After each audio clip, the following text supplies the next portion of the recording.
Welcome back.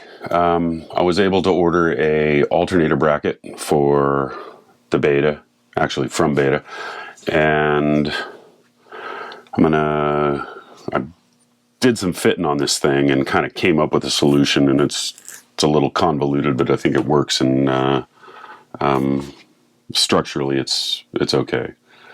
So I don't know if that's a good intro or what. Hey, we're Jeni and Rich, and our stowaway is Twitchell the Marina Cat. We've been documenting the refit of our 1977 Toyota 37 Ramble on for the past several years. We're proud to say we've done 99.9% of the work ourselves. We've gained a lot of knowledge and experience in the process, and we're happy to pass that wisdom on.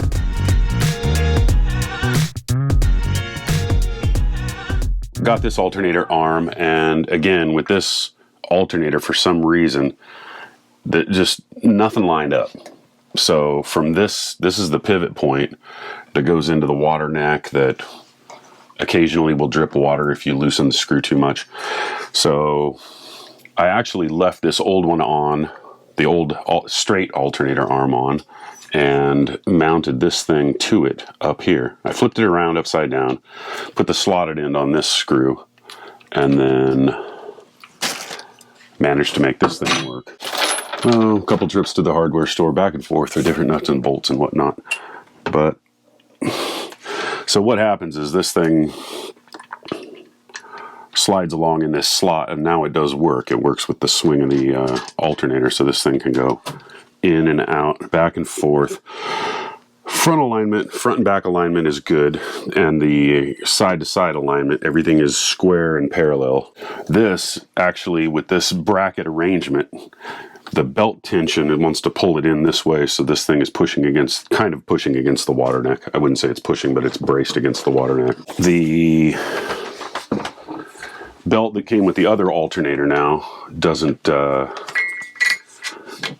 fit, so this thing doesn't give me enough room to get proper belt tension on here, I don't think. So anyway, I had to find a shorter belt.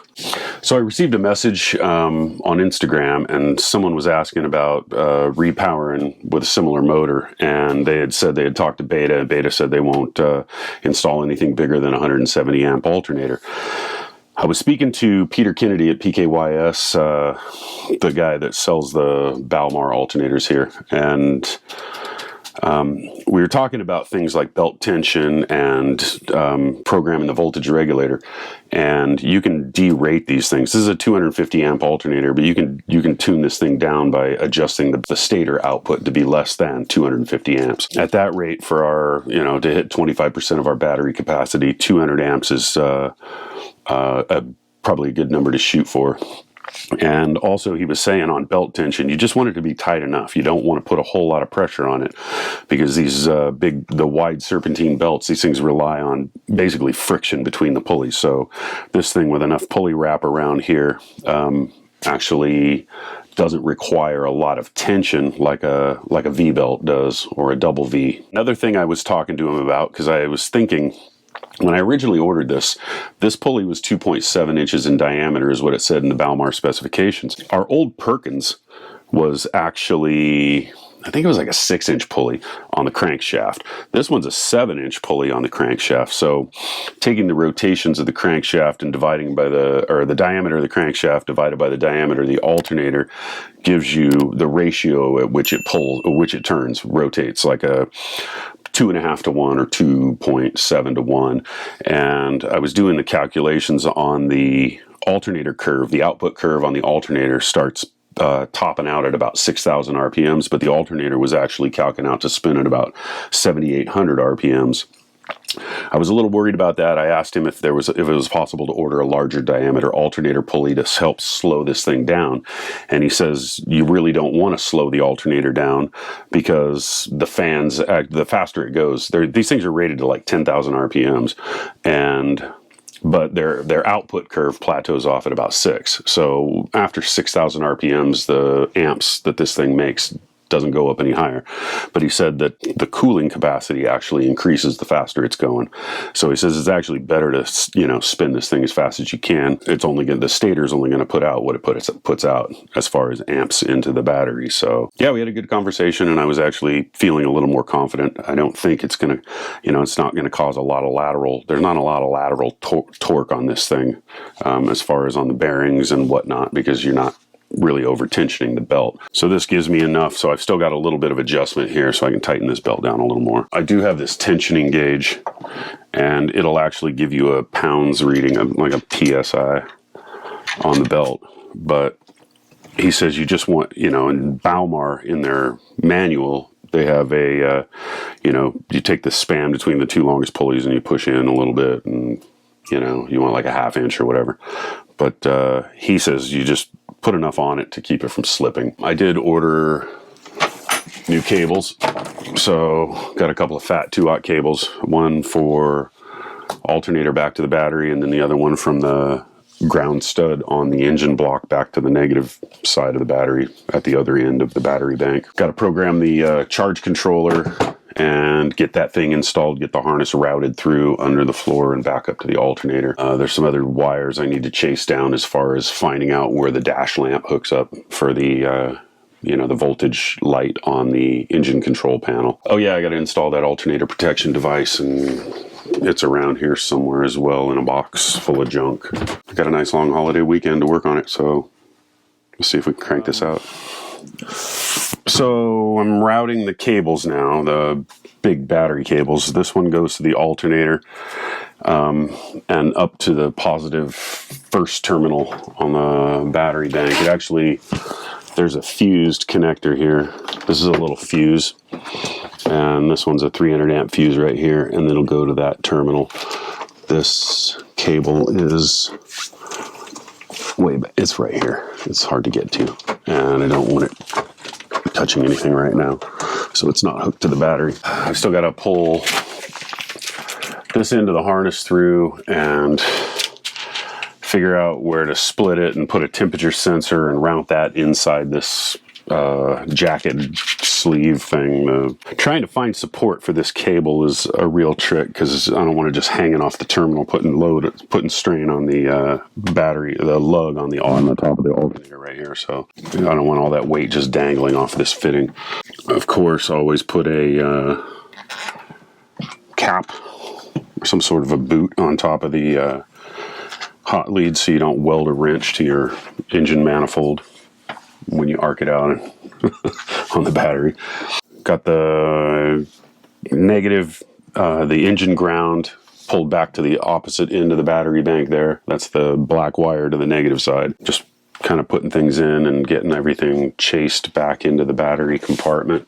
Down here, there's a couple of threaded bosses in the engine. This is an M8 bolt. I chopped the head off and put 2 nuts on it, jammed them together so that I can thread this thing in here. And now, basically, I've just created a stud right in there, and that little rubber cable clamp thing will fit on there. So that will support this back up against near the engine block, support the weight of the cable, get it off the alternator, and hopefully also keep it out of the way of the belt.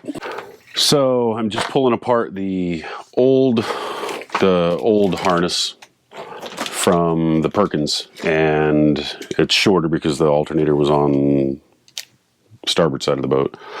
I'm trying to fit all these wires back in the new harness. There's some ones that aren't included in the harness for alternator temperature sensor, the voltage sense that's fused, that goes directly to the battery that you're charging to. I've got this harness here, that's the temperature. There's a gray wire that goes to the tach. There's a brown wire that goes to the ignition. Now I'm just kind of opening this thing up and fishing everything back inside and getting everything that needs to go to the connections at the voltage regulator. So it's just cutting off all these little hundreds of zip ties that are all over everything, feeding wire back in. Down here I got the Sterling alternator protection device.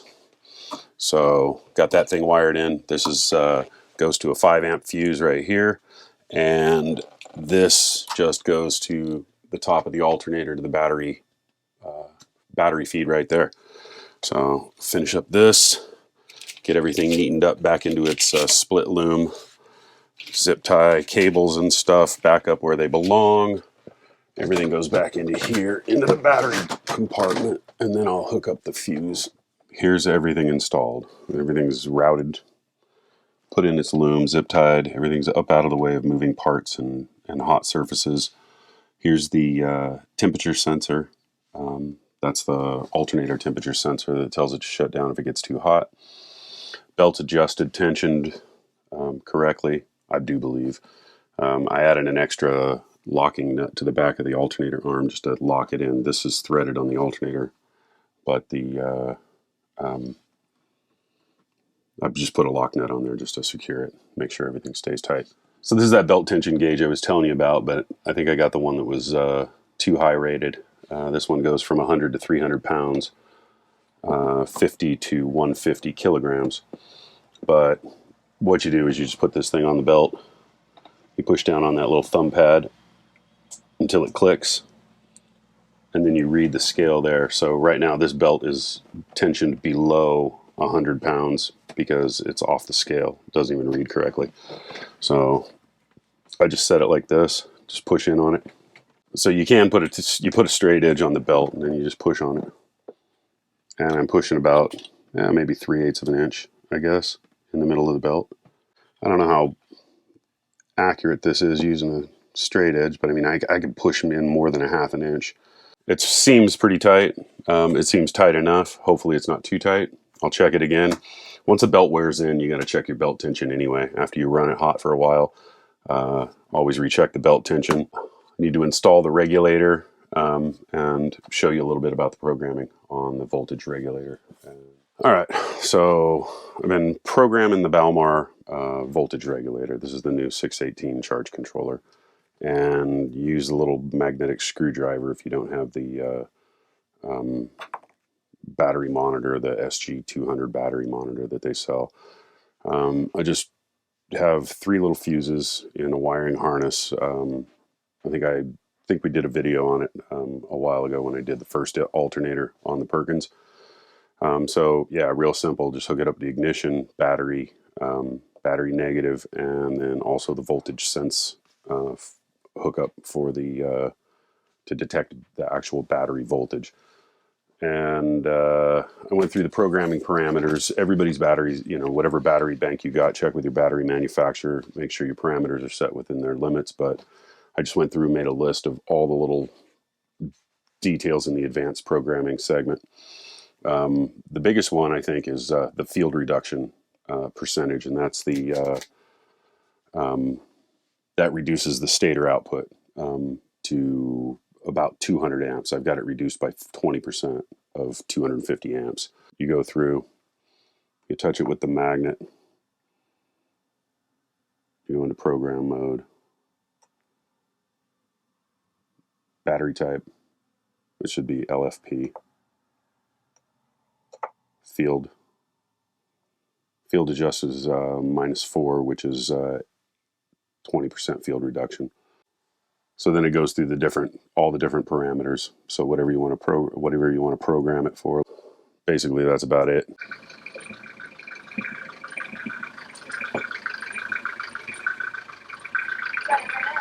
There's no tachometer. Yeah, so fired the engine. Tachometer doesn't work, and there's no amps going into the alternator. So we're sitting at 13.2 volts, and it should be climbing. I don't know. I ran it for like 10 minutes, so the hour meter should have kicked over. It's not kicking over. It's sitting at 20.3 hours. So it should have kicked over a 10th in 6 minutes. So I don't know. I got to look and find out what is going on. It seems like it's something we've done before because the tachometer issue is an issue. I had tach issues with the old Perkins and the Balmar. Exactly. I'm kind of flummoxed here. Everything's hooked up correctly. I went through the beta wiring harness and traced everything back to the tachometer for the tach sense, or the tach feed to the tachometer.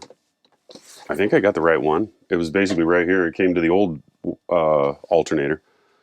Why I'm not getting volts into the battery is boggling my mind.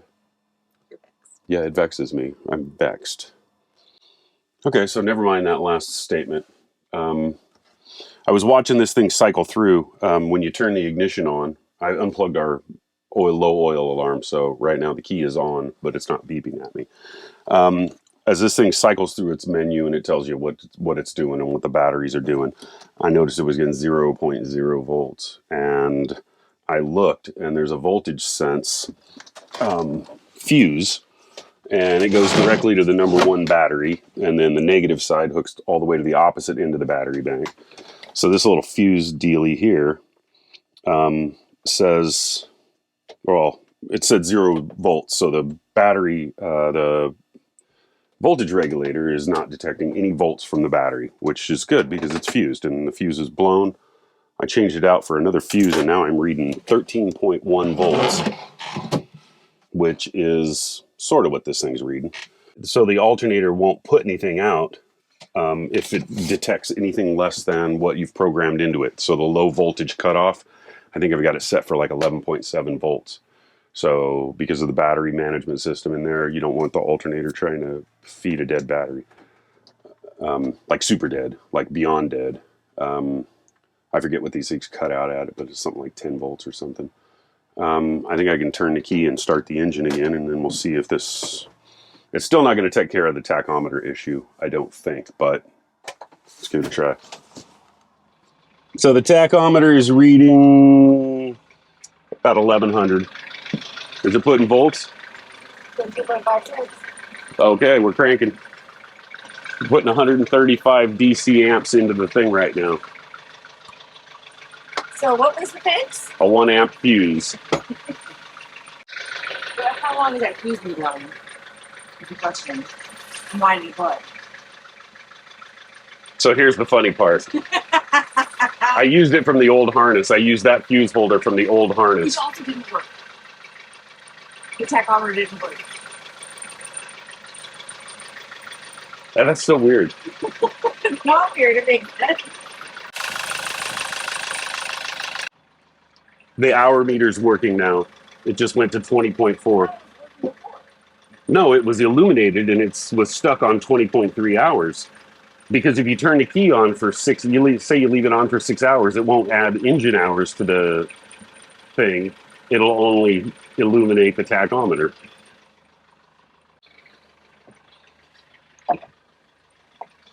What's it putting in? 120? Yeah.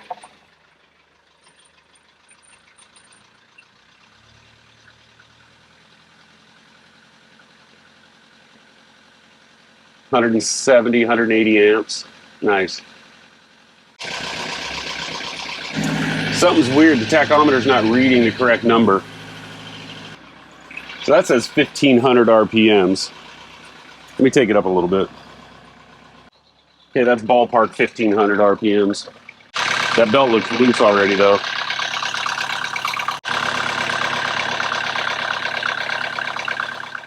Okay, I guess the alternator is working now. So the voltage sensor, the V-Sense wire, which is that little 1 amp fuse, I guess that's really important to make sure that the alternator knows that it's putting voltage into a battery. If there's no battery present, I guess the alternator just cuts out and doesn't run. I do have an issue with the tachometer. I'm going to have to make some phone calls and call around. If you know anything about programming these are VDO Ocean something or other gauges. I looked them up. I forget what it is. It's non-programmable. There's no adjustment in the physical body of that thing. So I don't know what's going on. I'm getting 1500 on the tach, and I'm reading about 1000 on the little reflective stripe with the digital tachometer. One thing I noticed is this belt is already disintegrating. Yeah, look at this. Look at this freaking belt dust. So maybe the belt is slipping a little bit. That's why I'm not maxing out. I'm maxing out at about 170 amps. But yeah, if this thing's making that much dust and running for, 15 minutes, that ain't good. What I need to do is have the engine cover off while I'm doing it, while it's running. Doing what? Checking belt alignment. I checked it when everything was static, but I want to see how it's running because I noticed this belt was doing this. It was full, like it was wobbling a little bit. To be continued, I guess.